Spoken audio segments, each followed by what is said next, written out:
Hello, everybody, and welcome to the Frenzy Extra. Once again, Andy Lacombe, along with Jim Wilson, sports editor for the Worcester Telegram and Gazette, Home Team Magazine. Kevin Shea, sports director, Man About Town here for Charter TV3.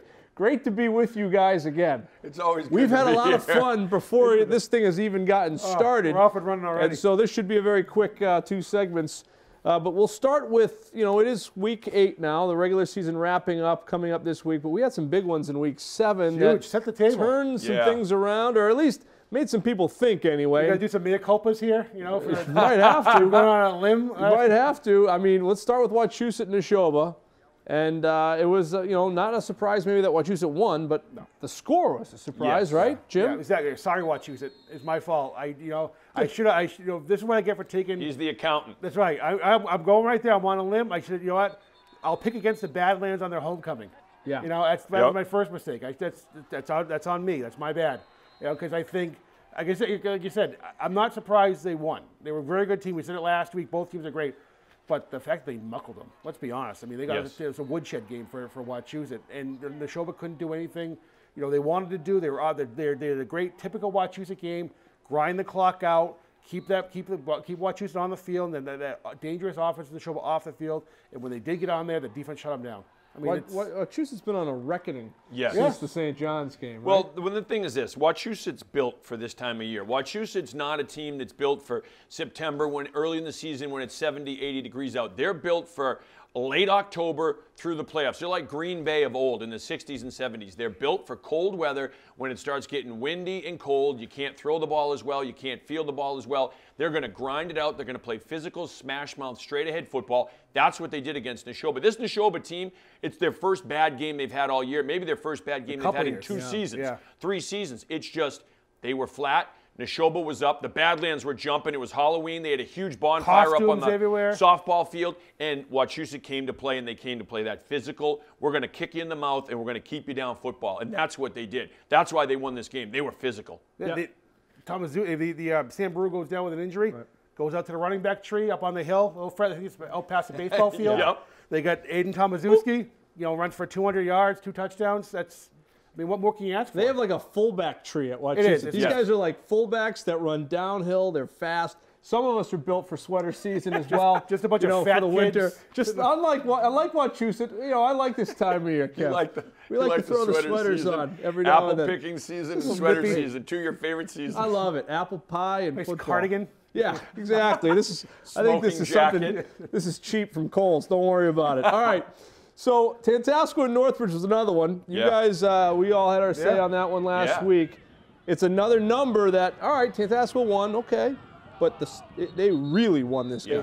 They pounded this game. Northbridge was perfect going into it. I mean, you got to give Tantasco credit. Again, my bad. This is why I'm an idiot and love to be on the bulletin board. Ogilvy can go off on the rant. You're fancy. Harold Ogilvy. Harold Ogilvy's got you up there. The fat face and Don Langer's pitches on a lot of boards this time of year.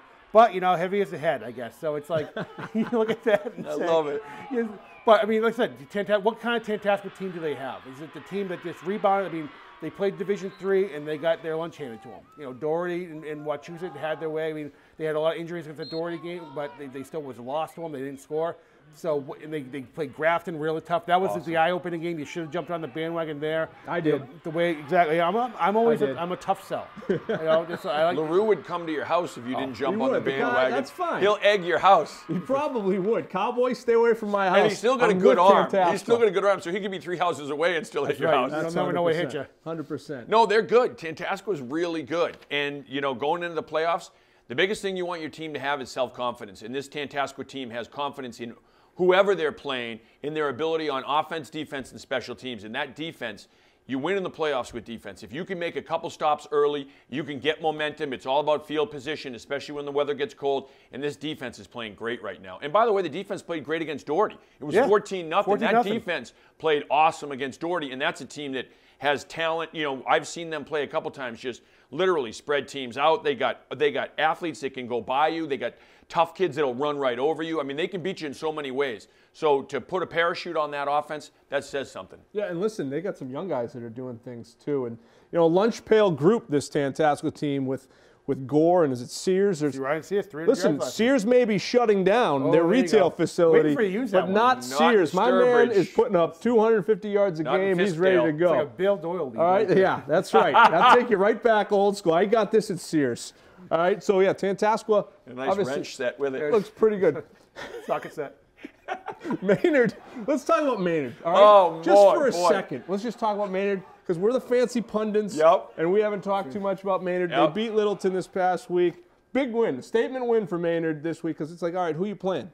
All right, you play Littleton. All right, that's a good win. Yeah, that's a huge And so it's a big win for Harold Ogilvie and his group. And those camo unis, love those. I would buy one of those. Those are nice. They're nice. Shea has 3 already. Yes, they were awesome. I got the sleeves cut on all 3 of them. And I just do push-ups and then put them on. The Ultimate Warrior to take the trash out. Yeah, that's exactly right. But you know what? Whatever works to fire your team up. Yeah. And Harold had it. It was great. He was ripping the fancy pundits, us 3. And you know what, though? But it was great. He had his team fired up. They were ready to go. They had the camo uniforms. They had the Black Hawk helicopter doing a flyover. They had veterans there for the coin toss. And the kids came to play. And this is a huge game. I mean, Littleton, in terms of a team, is awesome. We know that. Maynard's awesome. They're separated by God's country, Acton. And these 2 teams came to play. Maynard came out on top. So going into the playoffs right now, Maynard has the edge. Littleton's looking for revenge. Right. And you said every year Maynard plays who they play, but there's always that, we talk about Valley Tech, would they, if they had a wagon of a team, would they play better competition to show how good they are? Littleton's their one game where this is their show me game every year. They know the measuring stick is the Tigers because they've been so good for so long. So to have Littleton, have a good win over Littleton, this close to the playoffs, it's perfect. Yeah. They're playing exactly how they want to play. And the thing is this, they only have 17 kids, sophomore, junior, senior. There's only 17 kids in the program. There's 21 in the 8th grade and freshman class. They don't have a freshman team. They only have JV varsity. But think about that. That's 18 of, it's like 38 or whatever it is, 36, that are 8th graders or freshmen. You don't count those varsity. And generally, you usually count maybe 2 or 3 sophomores at best as varsity players. You only have 17 kids, sophomore, junior, senior. And they're doing, I mean, that's incredible. Yeah. That's incredible to be that good with that small amount, a group of kids. Quality over quantity. Yeah, that's like it. The old West Boylston teams. Yeah, you're right. Used to be Holy as Name well. was the same and way. Holy Name, absolutely.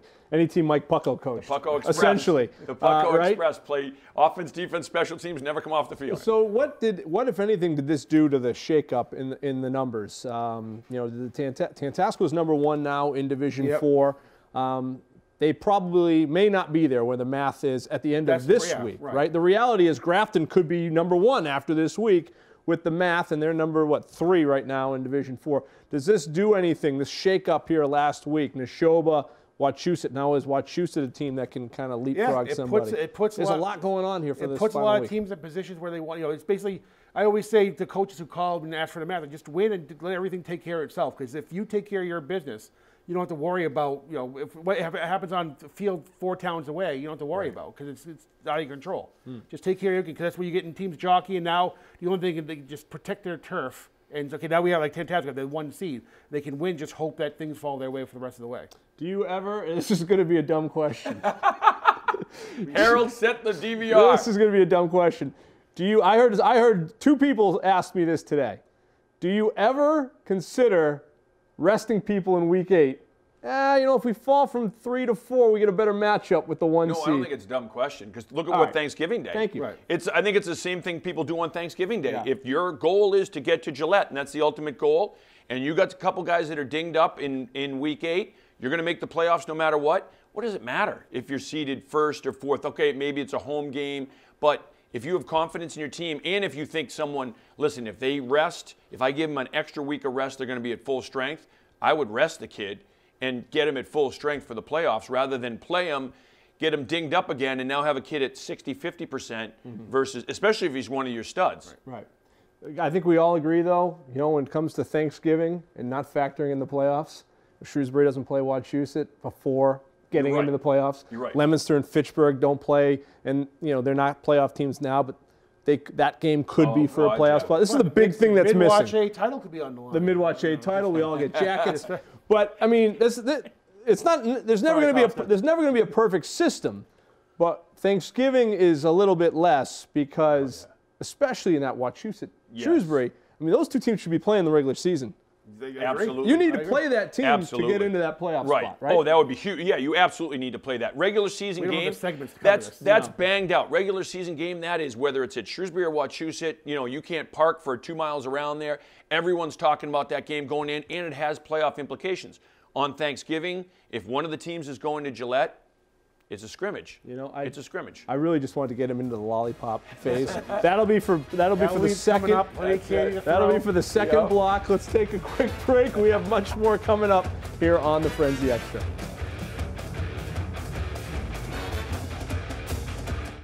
Coming up this week on the Friday Night Football Frenzy, 2 of CMass's top teams square off as Shrewsbury visits Neshoba. Top teams in D7 battle it out. Oxford takes on Leicester. Marlborough looks to secure a playoff berth as the Panthers host St. John's. And it's a South County border war as Millbury visits Auburn. The Frenzy on Charter TV 3. The Frenzy is presented by the law offices of Joseph J. Cariglia and Bay State Savings Bank. Local news from Central Massachusetts for Central Massachusetts. A Grafton man faces a judge Wednesday. Police say he stole a puppy from a local animal shelter. A pedestrian was hit around 11:30 this morning on Main Street. A car rollover in Worcester slows down traffic on Interstate 190. Reporters in the field. And an in-depth local forecast. Worcester News tonight on Charter TV 3. All right, welcome back. And all right, so week 8 is here, and we've got a couple of interesting scenarios to play out here the final week of the regular season. We'll start in Division 7, where Leicester plays Oxford, and very similar to last year, where Oxford's in a playoff position now, might they be bounced if they lose to Leicester, a team that's played teams with more wins on their schedule. Big game. Like I said last week, the Undertaker, they just rose from the dead. wrote Griff and those guys, they're done. And then the next thing you know, some of their losses turn into big, good point losses as far as what they're getting off 8-win teams, 7-win teams they're losing to. And Oxford doesn't get the points they need from their wins. Their schedule, they're still same thing as last year. Their program is winning now because they did the right thing and they scheduled lesser teams, so they're not playing Tantascwa and Auburn and those teams every week and just getting beat up. And at the end of the season, they have 15 kids to play. They're doing a great job rebuilding their team. But unfortunately, it's not paying off for them when it comes to playoff time. And that's the position they're in now. They could be 7-1 and playing non-playoff games again, just because they lost that one key game. But what's nice is that they have the chance to control their own destiny on the field with that one big game, which is great. I mean, this is why, like you said, I agree with the system of trying to build the teams up, especially teams that are down, because otherwise you're in danger of losing an entire program. But what's nice is what's in front of you. It's a one-game Super Bowl, essentially. It's a one-week Super Bowl right now. Win and you're in, and Leicester's thinking the same thing. This is our Super Bowl right here. If we win, we're going to be in or quite possibly be in. If we don't, well, then it was on us. Right. Yeah. Leicester had a great team last year. They ended up, I think they won, 47-27. They handled them. Yep. But Nico Murray last year ran for 200 yards, 2 touchdowns. He threw for another, returned a kick for a touchdown. He did everything he could to sort of make that win happen. Can Leicester withstand those blows again? I mean, because they're going to give the ball. Well, the Oxford line's better this year, too. Oxford line's bigger. They're bigger and better this year, and they have more depth. Oxford has more depth this year than they did a year ago. So, Coach can put in some guys and rotate some guys on the line, especially. So in the second half, maybe they don't get worn down. Right, but they're going to give the ball to Murray until his legs fall off. So I think Leicester knows that. But Erickson can throw now, too. That's the difference.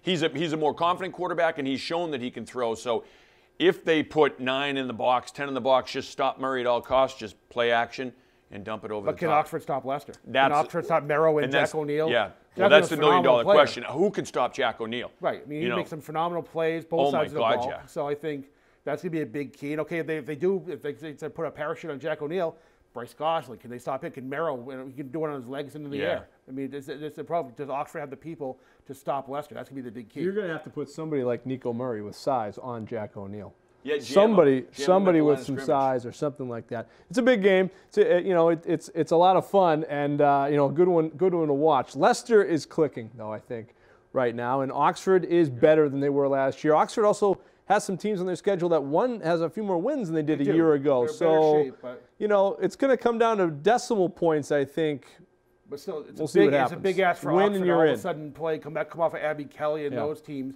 which are on the same level as far as rebuilding, to have to win, like I said, that mini Super Bowl against Leicester. Right. Can they answer the bell? I'm sure that the taste in their mouth last year is still, they know what the feeling is. They know what the feeling is to go into playing those 7-1 games in front of friends and family and know they should be in the playoffs. It's just not happening. So I think that could be a good driving point for them this year. All right. Ironically, Auburn is in a similar situation as Leicester, but ironically, Oxford probably want to play Auburn now these days. Cormier would. Cormier would love to play Oxford. Can't wait to schedule that game. No question about it. But so Auburn plays Millbury this week, and that is a tall task because Millbury's playing great football, and Greenwich and Robles just tied a school record there for touchdowns. Right. Pretty good record there to have when you have guys like Tetzel and that's the the great big guys company that have run Richards and that big his name escapes me, but we'll get it in post. The big guy, we'll edit this part out anyway. Don't even worry about it. But they've had some really good running backs there. Auburn's a tall ask for them to beat Millbury. They have to get it done. If they do, can they leapfrog Burncoat, who plays a school I've never heard of? Hamden Hall. In Connecticut. Oh, Hamden Hall, okay. Which doesn't count. And that doesn't count. Breaking news, they get no points. But again, that's of no fault of Burncoat. No, right. It's Neshoba. Tell them why they. It's Neshoba. Tell the man. Tell him, Hawk. Speak to him, man. Funny we having a Road Wars reference on. But it was, when Neshoba Tech abruptly left Central Mass, a lot of teams were scrambling for games. And Burncoat, this is the game they can find. Right. And it's just not Burncoat's fault. Sincata and his staff has been doing a great job with that team. Another team that's been, building. We were talking about a couple weeks ago how it's great that we're talking about in the playoffs.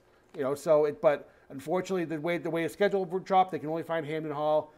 The way it's a prep school from Connecticut doesn't count towards power rankings. So because they're a prep school. Because they're a prep school. Yeah. So it's one of those, they don't get any points from this game, so they're frozen. They'll still get points from other games around, the previous opponents that they beat, opponents, and or they'll even get 2 points or 1 point based on what happened. But is it enough to hold off Auburn? Even if they lose, Auburn gets those points. When I say could conceivably lose and still get in. You're right. I think Auburn, though, like Leominster, a lot better than their record indicates. It's one of those teams that if you look just at the record, you're going to get beat. You're going to get ambushed. If you walk in there and say, oh, look at their record, you're going to get ambushed because they're a much better team than their record would indicate. They still got to answer the bell in one of these games, though. They don't have that typical No, Auburn, that's true. The statement game type of thing. Even a loss, they lose. They're losing to North Middlesex. Those games, like what happened? That score doesn't indicate the fact that they just checked out. And it's surprising for the Auburn. You haven't talked about that in 15 years. But they got a Super Bowl here at the end of the season, a one-game Super Bowl, and they'll be up for it. In Millbury, will. Ray Richards has done a great job. Don't get it mistaken. Millbury wants to knock Auburn out. Oh, God, yeah. It's not going to matter to Millbury in the postseason. They're going to go. Auburn, they're not going to see him again.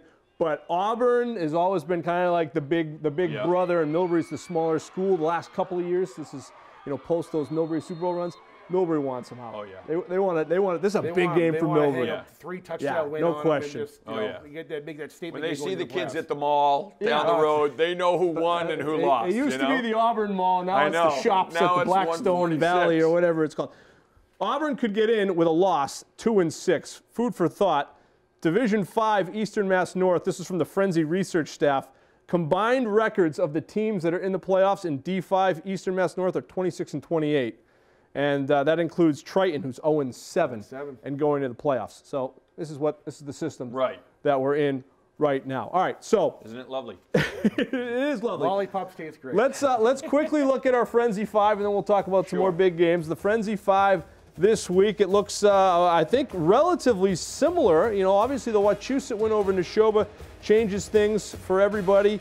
I have Tantasco at number 5. I'm drinking the Kool-Aid. You just don't want LaRouche. I don't want LaRouche. LaRouche, stop calling me. No, I have him at number 5, and the reason is, right now, this week, they're the number 1 in power ratings in Division 4, which is a great division. So I'm going to go with them at the 5 spot. Kevin, we all have, by the way, Doherty, St. John, Shrewsbury, Wachusett, right? 1 through 4, and you guys have Grafton. Yep. I don't learn. From slow learner. My teachers would say tough that. schedule. Yes. Great win last week. Good pounding. It's like one of those. I'm an idiot. What can I say? No, but what's great is that these two teams will probably meet again in the playoffs. You know, and you hope that they will because it will be a great game. It'll be a game that you look forward to seeing.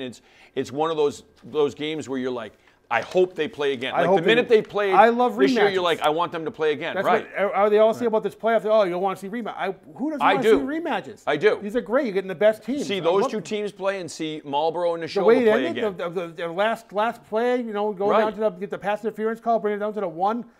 Yeah, let them go. Let them play again. Take the field goal team off the field. Let's do this. Yeah. I would love to see that game again. I like it. I like it. Some of the other big games this week, Shrewsbury's playing Neshoba. That's a big game for seedings. Let's see how Neshoba responds. How does Neshoba rebound for that? Let's see. Shrewsbury's playing a really big game. Lovely, like I said, with seedings. Could happen. Marlboro, Marlboro plays St. John's. Yep. Right. There's an outside chance if St. John's wins that game, they can jump over Doherty, who's playing North Middlesex. Again, they're getting those power ranking points, who you're playing, where you're picking them up. They're going to get more power ranking points from Marlboro. With a win, they could feasibly, depending on what happens on other fields, jump Doherty for the #1 spot. I know there's at least one dad in Central Mass that does not want to see Doherty and St. John's on the same side of the bracket. There are brothers on both teams. Oh, that's true. And the household is divided right now. Yeah, and there's cousins, too. And cousins on both sides. Pickens. Yeah. Well, I mean, this dad said to me, cousins are one thing. Brothers in the same house are a whole different thing. It's going to be fun to watch. I can't wait. This is a great time of year. No question about Wishes Jim. on Thanksgiving, but what are you going to do? Thanks for coming back. Anytime, man. Appreciate it. And Kev, you were on point today. All right? Oh, you're going to stay with us. Pepsi Max. Woo, I'll tell you what. All right, Kevin and I are back in just a few to talk college football. Jim Wilson, we'll see you next week. We're back in a minute on the Frenzy. Coming up this week on the Friday Night Football Frenzy, 2 of CMass's top teams square off as Shrewsbury visits Neshoba. Top teams in D7 battle it out. Oxford takes on Leicester. Marlboro looks to secure a playoff berth as the Panthers host St. John's. And it's a South County border war as Millbury visits Auburn. The Frenzy on Charter TV 3. The Frenzy is presented by the law offices of Joseph J. Cariglia and Bay State Savings Bank. Local news from Central Massachusetts for Central Massachusetts. A Grafton man faces a judge Wednesday. Police say he stole a puppy from a local animal shelter. A pedestrian was hit around 11:30 this morning on Main Street. A car rollover in Worcester slows down traffic on Interstate 190. Reporters in the field. And an in-depth local forecast. Worcester News tonight on Charter TV 3.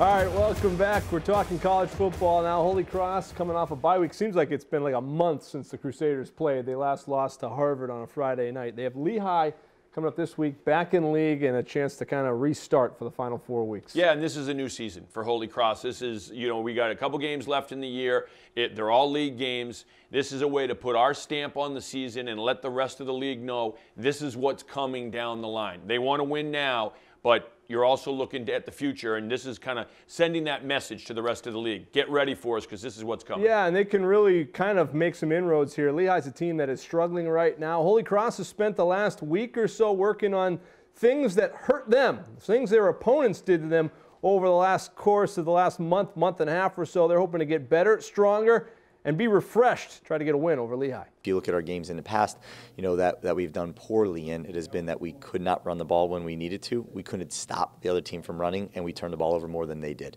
I think those are the things that we have to do. Weather may come into play here, so I think keeping that, being able to keep the ball on the ground and being able to, milk the clock a little bit and win that time of possession is something that we have to be able to do, through this week. But it's not going to happen by airing it out all over the place. It's going to have to happen by us, controlling that ball, and being able to run, when everybody else knows where we may want to run. We just have to keep playing that inspired, brand of football. I don't think in any game, you can name them all out there, even the Boston College game, there's not a game where these guys shut it down and thought, woe is me, and felt like they can't win that game or can't come back at least and continue to compete. That's all I care about is play by play, day by day, just keep getting better. And Holy Cross and Lehigh is our game of the week. You can see it live on Charter TV 3 in HD and channel 776 at 1 o'clock from Fitton Field. Moving down the road a little bit to Assumption College. Huge game this weekend for the Hounds. They take on LIU Post at home. It's going to be a big day on campus. It is senior day. It is homecoming. It is a Hall of Fame banquet that night. So many folks are going to be on campus. But more importantly for the football team, this is a big game with league implications and with possible NCAA playoff implications down the road as well. Really excited for the opportunity and the challenge of having Post come in to our campus, our home field, for a big football game. We're excited about the opportunity. They're undefeated right now. Have been playing some great football, offense, defense, special teams. They're performing at a high level. But I think with a good week of practice and a good game plan moving forward, our guys will be very much prepared for a great opportunity on Saturday. This is a great week for our senior football players. You know, it's our last scheduled home game. You know, so we want to make sure we send them out on the right message in front of our home fans, in front of their families. So we have a senior week, we have Hall of Fame, you know, so it's a big football game for our program and our team. And quite frankly, Assumption football owes a lot of gratitude to this football class. They've invested a lot and sacrificed a lot to bring Assumption football to this level right now. College kids, we're creatures of momentum. We all crave it and we all look for it. And if you can get that first score, then the momentum swings in your favor. So we're going to look for the opportunities to get on the scoreboard early. We can't wait for our second half to get back into a football game. We have to come out of the gate strong. We have to make sure we're taking advantage of our opportunities, making sure we're taking care of the football. And, you know, if we can get the scoreboard lit up early in the game, then things will go well for us. So Assumption is at home on Saturday taking on LIU Post, and it's a big game for the Hounds, as we said. Any 10 implications, but NCAA playoff implications as well. All right, this week, down the road a little bit at Boston College, the Eagles take on Miami under the lights on a Friday night. We've heard a lot about the Lindstroms, Alec and Chris, ACC Lineman of the Week again, you know, and deservedly so. And there's another guy there, Sean Reagan, who played a big role for St. John's over the years and is having a blast being a part of this Boston College team. Yeah, and why wouldn't you? You're playing at BC, you're playing ACC football. Now you're playing in the Miracle in Miami game with all that history there. But on top of it all, his dad went to BC. Both of his parents went to BC. So he's living the dream playing at the Heights. I've always wanted to come to BC. It's been a dream of mine ever since I can remember. My dad played here. My mom came here. I have several aunts and uncles, several cousins. So I love BC. You know, it runs through my blood, and I'm just happy to be here. Coach Adazio obviously has so much experience with offensive line. He has so much to teach us. I'm still learning after 2 years, obviously. And Coach Troutwine played under Coach Adazio, so it's almost like you're getting double the amount of experience through those two guys. And I'm just really proud to be under those guys right now. CMass has a lot of impressive competition. You see Isaac going to the Broncos, stuff like that. It just prepared us for the next level. Obviously, you have to prepare once you get here, but it was a good foundation that we had in the Worcester area. Time now for the Frenzy Alumni Dean's List, and it starts with Kevin Mensa, the former Shepherd Hill and Holy Name star out of UConn, 120 yards rushing, 2 touchdowns in a loss to South Florida.